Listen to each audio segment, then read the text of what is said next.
I had no way of realizing the significance of these films at the time. We later discovered they were made between the turn of the century and the late 1920s by an extraordinary New Zealander, a man who has now got to join the ranks of the great film pioneers, a guy called Colin Mackenzie. Imagine if a film like Citizen Kane was to suddenly come out of the blue. Really, the discovery of this collection was that exciting and that intriguing. I knew it had been publicly funded, and I thought this is going to make some people upset, but I didn't really have any indication of how much of an impact it would have until after it was shown for the first time. This is just the greatest film discovery of the last 50 years. We all think that we've sort of been the pioneers in New Zealand film, but this was made 50 years before any of us really thought about the possibility of making a feature film in New Zealand. The potential for the audience to come after the makers with guns was always there.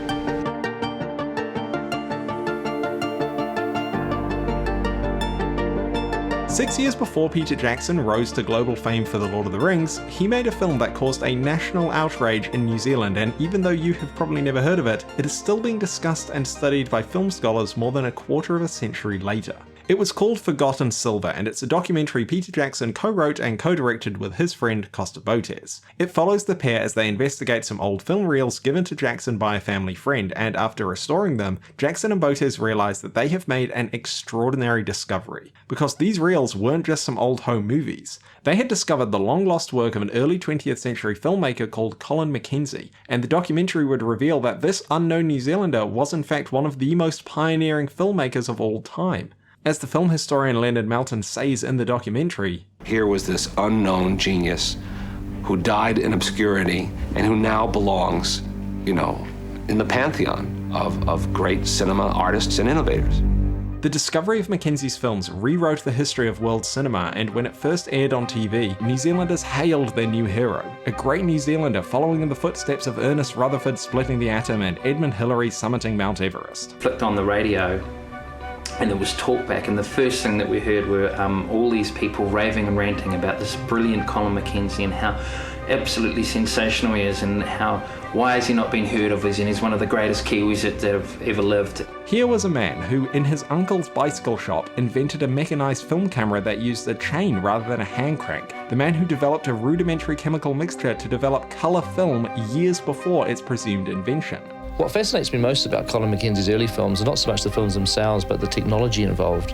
I mean, this was 1900, 5 years after the birth of cinema. You can't walk into the chemist shop and buy a movie camera to take home movies. He even made the first ever movie with sound. Conventional film history tells us that, Al Jolson sang in 1927. Well, that's the late 20s.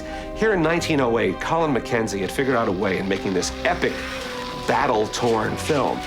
And most of all, he had dialogue. And more seriously, Mackenzie's brother also used a small camera Colin had built himself to capture some of the only video footage ever taken of the Anzac soldiers at Gallipoli in World War I, and Colin himself would go on to capture extremely rare footage of the Spanish Civil War.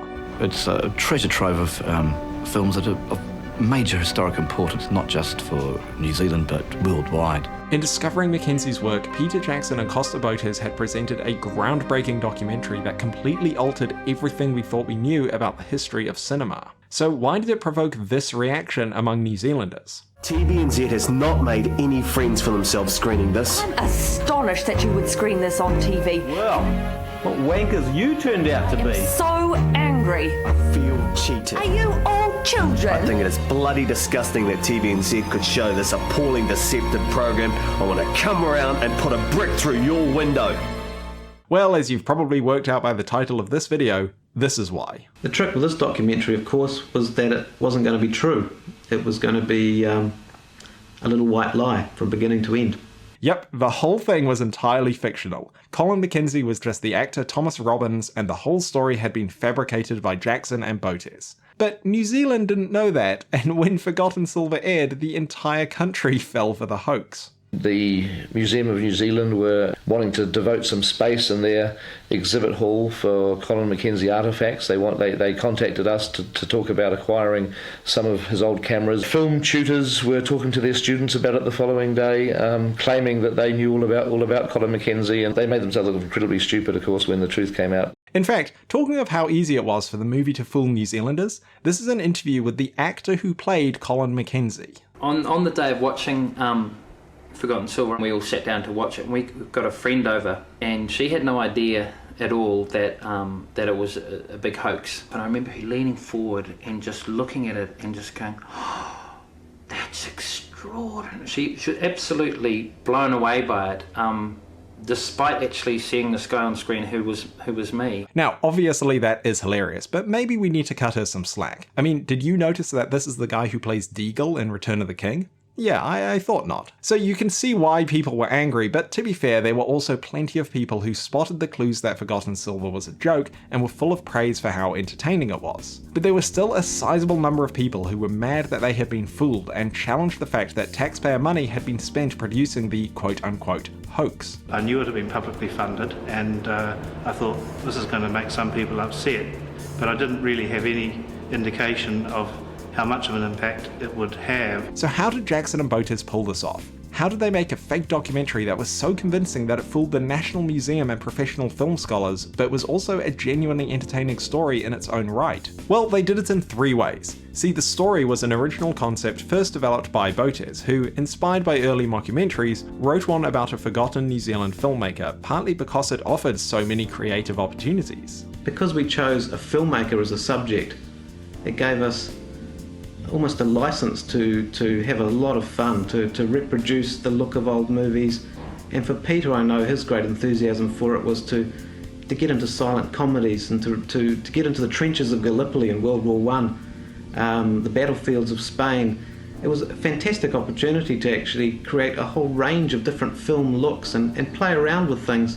See, although mockumentaries were not an entirely new genre in 1995, there certainly wasn't the same level of cultural understanding of them that we have in the post-Borat world of the 21st century. So this is the first part of how Forgotten Silver managed to fool New Zealand. It was not theatrically released alongside other works of fiction, but instead it premiered on national TV. Most importantly, it was aired in a Sunday evening time slot that New Zealand's state broadcaster, which helped fund the film, had reserved for premium productions. So while this time slot usually showed dramas, airing a landmark documentary would not have been totally unusual, and there was nothing obvious in Forgotten Silver to indicate to the audience that what they were watching was entirely fictional. Not even the end credits revealed the joke. Finally, the inclusion of so-called interviews with real-life film experts helped seal the deal that this was genuine. We've already seen Leonard Maltin, but it also had interviews with Sam Neill, who was at the height of his fame coming off Jurassic Park. When you see somebody who you recognise who is an authority on a particular subject, in this case film, talking with authority and with conviction about Colin Mackenzie, I think it became very difficult for people to believe that this couldn't possibly be true. So even though the film has little clues if you are in on the joke, like we're meant to believe that Mackenzie stole 2,000 dozen eggs to create his film emulsifier, to a casual viewer there was nothing obvious about either the film itself or the context in which it was shown that told you it was a hoax. I've always felt that the best place to hide a lie is right behind the truth, and there's a lot of truth in Forgotten Silver. Even though the story being told is fictional, we're constantly interweaving our fiction with real historical fact. But the context wasn't enough. The film itself needed to be convincing. But thankfully, Forgotten Silver was being made by Peter Jackson. We've always seen faked old silent movies or black and white films, and something's black and white, they put some scratches down it, they kind of speed the camera up, and that's as far as they go. And so I wanted to do something that was a little better than that. I was always very much aware of the techniques of the silent filmmakers, and I wanted to use similar lenses, similar framing. And if you look at old films from pre-1910, they're often framed incredibly badly, where they're pointing the camera at somebody, but they've got it too high and too far to the left, and somebody's head is just down the bottom of the frame. And the time and effort that went into making Forgotten Silver plausible paid off, sometimes in a hilarious way. See, besides documenting Colin Mackenzie's life and innovations, Forgotten Silver is mostly about his attempts to make a grand epic film called 𝗁𝗍𝗍. This was Mackenzie's huge blockbuster, the biggest movie ever made in New Zealand, filmed on location with huge sets and hundreds of extras like the big Hollywood epics of the time. There's a scene where Jackson and 𝗏𝗏𝗧𝗏 pretend to discover the long-lost set of 𝗬𝗵𝗏𝗧𝗏 buried deep in the New Zealand jungle. But what's hilarious about this scene is the fact that this is actually an iconic war memorial in the middle of New Zealand's capital city with a digital backdrop, and apparently no one noticed. But putting all of this to one side, the real reason 𝗏𝗏𝗧𝗏𝗏 fooled New Zealand was simpler than that. It fooled New Zealand because we wanted it to be true. New Zealanders loved the idea that this humble, working-class man of the people was able to do in his shed what entire Hollywood studios had been unable to do. There's a strong do-it-yourself culture in New Zealand, and much of our stereotypical national identity is built around the idea of rugged, resourceful individuals going against the grain and against all the odds, achieving greatness. If you've seen the movie The World's Fastest Indian starring Anthony Hopkins, then you'll understand what I mean by this. It tells the true story of Burt Munro, a humble Kiwi bloke who managed to build a motorbike in his backyard that went on to set a land speed record in 1967 that has still not been broken. Other New Zealanders who embody this idea include Edmund Hillary, of course, and funnily enough, Peter Jackson himself. In his 2012 essay about Forgotten Silver, film scholar Scott Wilson notes that this cultural myth stems back to a 1939 New Zealand novel titled simply Man Alone, which is about a figure who, as Wilson writes, develops a kind of laconic self-sufficiency as a form of protection against the misunderstandings of the society that both needs and refuses them. The man alone may very well be accompanied by companions, friends, or lovers, but his path is one of isolation, doomed not to be recognized by his peers, but instead to be retrospectively respected and mourned if he is remembered at all. It's a myth that is grounded in New Zealand's history as a British colony, and specifically emerged in that period of the early 20th century when the white European population of settlers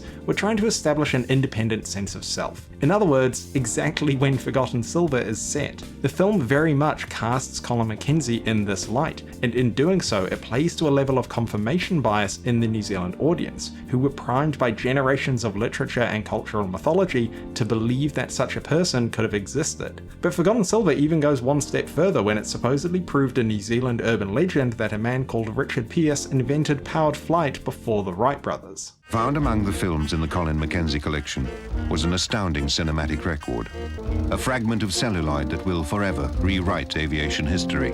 Minutes before takeoff, Colin positioned his camera above a wagon and waited. The entire sequence you see of the flight of Richard Pearce is, to the best of our ability, an exact representation of what everyone believes actually happened. But none of the witnesses can actually agree on the precise date, and there's no verifiable proof. What we chose to do was place Pearce at the earlier date so that he would beat the Wright brothers into the air. Now, even though Richard Pearce was a real person and he did build something resembling a motorized flying machine, there is very little concrete evidence that he had a successful flight over any meaningful sort of distance, or that he did this before the Wright brothers. But nevertheless, the idea that Pearce beat the Wright brothers' two-powered flight is persistent in New Zealand culture because his story encapsulates this underdog, do-it-yourself, man-alone mentality that is pervasive in New Zealand's national identity. So 𝗏𝗏𝗧𝗏𝗏𝗏 took advantage of the built-in biases of its audience by presenting Mackenzie's work in the same spirit as folk heroes like Burt Munro and Richard Pearce. So all of that is why 𝗏𝗏𝗧𝗏𝗏𝗏 was so amazingly successful at fooling New Zealanders. And normal people would just kind of be impressed at the joke and move on with their lives. A bit like the 1957 BBC story that convinced a generation of Brits that spaghetti grows on trees. And I think Jackson and 𝗏𝗏𝗧𝗏𝗏𝗏 probably hoped the film would be seen in this sort of light. After all, New Zealand already had a bit of a history with mockumentary-style parody segments on a popular national farming show. And I know viewers outside New Zealand are probably wondering how a farming show could be either national or popular, but that's by the by. The point is that these joke segments, which were usually shown on April Fool's Day, were very popular at the time. You know this guy? Well, because the front fell off. He first started out as a comedian by parodying Kiwi farmer stereotypes in one of these shows, while this one about a remote-controlled sheepdog is still an iconic moment in New Zealand pop culture. Fleet has had 74 very small, multifunctional electrodes implanted into his motor cortex here. Then there's this control box here, which is basically a transmitter. So in effect, you have a radio-controlled dog? Well, to put it very crudely, yes. Does it work? Well, that's what we're here to find out. But as we've already seen in this video, the response to Forgotten Silver was much more hostile than Jackson and Boaters expected. I guess I felt somehow that the fact that it was fake would get out, or people would discover this before the screening, and so the screening would actually happen with everybody's awareness that it wasn't true. But as it turned out, the secret was very well kept. The reaction was distinctly mixed, and I guess there was a feeling of overwhelming surprise in my mind to the degree to which we had succeeded in fooling people, and also the degree of strong emotion from people who hated the thought that they had been fooled. Here are some examples of letters people wrote into local newspapers, which, for younger audiences, were basically the YouTube comment sections of the 90s. Formal complaints were made against the broadcaster, and even though they weren't upheld, Television New Zealand cancelled their plans to screen the documentary again because of the backlash. And as Wilson points out, a lot of this backlash comes back to the myth of the man alone. The overwhelming sense of disappointment comes with the fact that Colin Mackenzie turned out not to be true when, because he conformed to the expectations set up by the presence of these mythological structures, he so readily appeared to be a viable candidate for mythologizing. We see reflected in these complaints the idea that because Forgotten Silver used these myths in its fiction, the myths themselves have been revealed as fictions. Yes, there was embarrassment that people had been taken in by the hoax, but at a deeper level, there was anger at the realization that a fundamental part of their national identity had been used against them in this way. In response to this sort of criticism, Peter Jackson was pretty frank, saying, "There's lots of Colin Mackenzies out there, and a lot of backyard people are nobbled in New Zealand. They're nobbled by the go out and get a proper job brigade, and the negative reaction to our program seems a very good example of that. The people who dumped on us are the same people who would have dumped on Colin Mackenzie had he been real." There's also this fantastic comment that 𝗧𝗵𝗶𝗀𝗧 wrote in response to a particularly outraged person who compared the movie to, I kid you not, Nazi propaganda films. I suppose Mr. Martin is still wondering how Steven Spielberg managed to train the dinosaurs in Jurassic Park. The art of storytelling is the art of spinning a convincing lie. I'm not going to apologize for doing my job well. And that's really what this whole thing is all about. Storytelling. Because whether or not people were fooled isn't really the point. The point of Forgotten Silver, like any movie, is to entertain its audience. As Boaters wrote in 2008, as a work of fact, our most trenchant critics said Forgotten Silver could have been a national treasure, but as a work of fiction, apparently it was worthless? In many ways, the hoax I have spent much of this video focusing on is the least interesting aspect of the whole movie, because fooling people wasn't the hard part. The hard part of making Forgotten Silver was creating a compelling and interesting story that people would actually enjoy watching. Boaters and Jackson's aim was not to fool people, it was to entertain, and that is exactly what they did. Forgotten Silver is a story of passion, creativity, romance, conflict, struggle, and above all, ambition. Not only is it funny, clever, and excellently made, it also has a real emotional depth that elevates it above other, more well-known mockumentaries that are more focused on comedy than character. Even though it met a hostile response in New Zealand, it went on to screen at a range of international film festivals, although annoyingly online sources disagree as to exactly which ones. And to this day, it continues to be studied as one of the best examples of the mockumentary genre. It's also fascinating to watch today with the benefit of knowing the filmmaker Peter Jackson would go on to become. A filmmaker who did get started just by messing around with home movie cameras in his backyard, with his first feature being something totally self-funded and homemade. A filmmaker who then went on to make the biggest movies ever produced in New Zealand, filmed on location with huge sets and hundreds of extras. A filmmaker fascinated by the technical side of cinema just as much as the story, and who would pioneer groundbreaking technical innovations in cinema like motion capture, forced perspective, miniatures, and more. And who recently has been focused on restoring old war footage in order to make documentaries about, among other things, the First World War. In other words, it's one of the best examples of life imitating art that I've ever seen. There's even a bit in the movie where Mackenzie's massive epic runs into financial trouble, and Mackenzie gets pressured by the studios and the film's financiers to deliver the project under unrealistic deadlines that push the director to breaking point. Doesn't that sound mighty familiar? But unfortunately, Forgotten Silver is, like its protagonist, mostly forgotten. With the decline in the market for physical media, it's almost impossible to find a copy of it. Or at least it used to be. because the co-writer and co-director of the film, 𝗧𝗵𝗏𝗧𝗏, is an absolute national treasure and has set up a Vimeo page where you can buy or rent a high-quality version of the film for just a few dollars. This isn't an advert or anything, it's a hard movie to find legally, and I want people to support it by watching it properly. And I really recommend you do. It's just over an hour long and it's absolutely worth every minute. I have deliberately left quite a lot of the film's story out of this video because you should really just experience it for yourself now that you are in on the joke. I promise you have never seen a movie quite like this before, and it deserves to be remembered as more than a footnote in the filmography of Peter Jackson. It deserves not to be forgotten.